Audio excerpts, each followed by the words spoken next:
बिस्मिल्लाहिर्रहमानिर्रहीम। अस्सलाम वालेकुम। आज हम बनाएंगे आपके लिए फ्राइड चिकन। और इसकी अच्छी बात यह है कि इसके अंदर ना तो दही इस्तेमाल होगा और ना ही कोई अंडा इस्तेमाल होगा, और ये इतना चटपटा मज़ेदार तैयार होगा कि आप आज तक जितने भी चिकन टिक्का खाए हैं ना, वो आप भूल जाएंगे और यही वाला बनाया करेंगे। इसके लिए क्या किया, मैंने चिकन टिक्के की इस तरह से पीस ले ली। इसको मैंने कट लगाना शुरू किया है। रात को आपने देखा कि मैंने पीछे से जो है वो एक कट लगा दिया और एक सेंटर में लगा दिया। इसके बाद ऊपर साइड पर हम इसके करीब करीब से कट लगाएंगे, थोड़े और गहरे लगाएंगे, ताकि मसाला जो है ना वो इसके अंदर अच्छे तरीके से लग जाए और ये चिकन ना अंदर तक फीका ना रहे, बल्कि मज़ेदार चटपटा सा तैयार हो।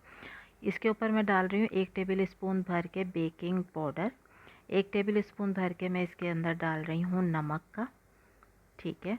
और इसके साथ ही मैं इसके अंदर डाल दूँगी ये सफ़ेद सिरका, तकरीबन 2 से 3 टेबल स्पून के बराबर हम इसमें डालेंगे सफ़ेद सिरका।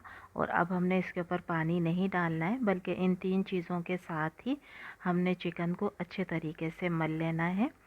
बेकिंग सोडा जो है वो काम करेगा, इसको गलाने का भी काम करेगा, और जितना भी एक्स्ट्रा इसके अंदर होगा ना ब्लड या स्मेल, वो सब निकल जाएगी, ठीक है। और जो वो होगा वाइट वाला सिरका, वो इसके अंदर खटास भी ले आएगा और वो भी गलाने का काम करता है, सिरका भी, ठीक है। इसको छोड़ना है लेकिन आपने तकरीबन 1 घंटे के लिए। 1 घंटे के बाद देखें इसका पानी कितना गंदा सा निकला है, यानी सारा ब्लड निकल गया है। 2 से 3 दफ़ा फिर मैंने इसको साफ़ पानी से धो लिया है। उसके बाद हम तैयार करेंगे इसकी मैरिनेशन के लिए है आधी प्याली मैंने लिया है बेसन, और आधी प्याली का आधा हमने इसमें डालना है कॉर्नफ्लावर, यानी कि 2 टेबल स्पून भर के मैं डाल रही हूँ कॉर्नफ्लावर। इसके अलावा 1 टेबल स्पून भर के डाल रही हूँ कश्मीरी लाल मिर्च, जो कि कलर के लिए होगी। 1 टेबल स्पून भर के हम डाल रहे हैं रेगुलर मिर्च। 1 टीस्पून डाली है हल्दी। 1 टीस्पून डाला है धनिया पाउडर। 1 टीस्पून डाल रही हूँ मैं इसमें गरम मसाला। 1 टीस्पून ज़ीरा, और ये है अजवाइन, जिसको थोड़ा सा हाथ से मसल कर ये हम इसके अंदर डालेंगे, जो कि बहुत जायका देती है। ये भी 1 टीस्पून है। और 1 टीस्पून मैं इसमें डाल रही हूँ कसूरी मेथी, इसको भी हमने थोड़ा सा मसल लिया। 1 टीस्पून डाल रहे हैं नमक, और 1 टेबल स्पून भर के डाल रहे हैं लहसुन अदरक का पेस्ट। अब इन सारी चीज़ों को मिलाएंगे अच्छे तरीके से। देखा है आपने कितना मज़ेदार चटपटा सा हमारा मसाला जो है वो रेडी हो गया है। अब हम इसको थोड़ा सा पानी डाल के इसका बैटर तैयार करेंगे, जो कि ना ज़्यादा पतला होगा और ना ही बहुत ज़्यादा थिक होगा। पतला तो बिल्कुल भी नहीं रखिएगा, क्योंकि फिर ये चिकन के ऊपर टिकेगा नहीं, ठीक है। इसको हम कर लेते हैं अच्छे तरीके से मिक्स। थोड़ा थोड़ा सा पानी डालेंगी तो फिर आप अच्छे तरीके से मिक्स कर सकती हैं, एकदम ज़्यादा नहीं डालिएगा, और ज़्यादा डालने से गुठलियाँ भी बन जाती हैं बेसन में, ठीक है। इसलिए थोड़ा थोड़ा सा डाल के ये देखें स्मूथ सा हो गया। अब मैं 2 टेबल स्पून भर के इसके अंदर डाल रही हूँ लेमन जूस खटास के लिए। ये सारा मिक्सचर उठा के अब हम डाल देंगे चिकन के ऊपर। लुक लग रही है ना मज़ेदार, देखने में ही लग रहा है कितना मज़ेदार ये तैयार होगा, ठीक है।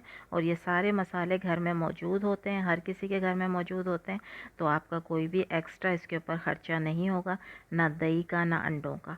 अब क्या करना है कि ये सारा मसाला हमने इसके ऊपर बहुत अच्छे तरीके से लगाना है। इसके जितने भी कट हैं उनके अंदर हमने लगाना है, और इसको हमने रखना है तकरीबन 10 मिनट के लिए। इसको आप काउंटर पे भी रख सकती हैं और फ्रिज में भी रख सकती हैं। तो ये मसाला बस इसके अंदर 10 मिनट में अच्छा सा जो है इन सारे कट के अंदर चला जाएगा, और हमारा चिकन जो है वो चटपटा तैयार हो जाएगा। अच्छा ये करिएगा कि जो ऊपर के पीस हैं थोड़ी देर के बाद उन्हें नीचे कर दिएगा और नीचे वाले पीस को ऊपर, ताकि सारे पीस में अच्छे तरीके से लग जाए। इसके साथ मैं एक सैलेड बना रही हूँ, जिसमें एक प्याज को मैंने ऐसे रफली सा कट कर लिया, और इस प्याज को मैं डाल दूँगी पानी में।